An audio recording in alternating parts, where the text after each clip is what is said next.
सांगली आगामी विधान परिषद निवडणुकीच्या तोंडावर सांगलीच्या राजकारणात एक मोठी खळबळ.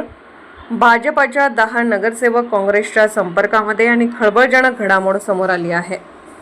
सांगली, मिरज आणि कुपवाड महानगरपालिकेतील सत्ताधारी भाजपला मोठे खिंडार पडण्याची शक्यता निर्माण झाली असून भाजपचे तब्बल 10 विद्यमान नगरसेवक काँग्रेसच्या संपर्कात असल्याचा दावा महापालिकेतील विरोधी पक्षनेते मंगेश चव्हाण यांनी केला आहे.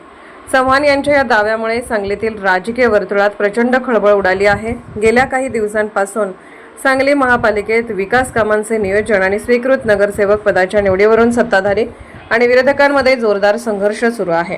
भाजपने विरोधी पक्षातील काही नेत्यांना आपल्या गोटात ओढण्याचा प्रयत्न केला असला तरी भाजपलाच आता अंतर्गत नाराजीचा मोठा फटका बसण्याची चिन्हे आहेत. महाविकास आघाडीची ताकद वाढणार. विरोधी पक्षनेते मंगेश चव्हाण यांनी माध्यम प्रतिनिधींशी बोलताना सांगितले की भाजपमधील अंतर्गत गटबाजी आणि चुकीच्या कारभारामुळे त्यांचे अनेक नगरसेवक नाराज आहेत. यातील 10 प्रमुख नगरसेवक काँग्रेसच्या वरिष्ठ नेत्यांशी नियमित संपर्कात आहेत. आगामी विधान परिषद निवडणुकीत याचे थेट पडसाद उमटतील आणि भाजपला मतफुटीचा मोठा धक्का बसेल.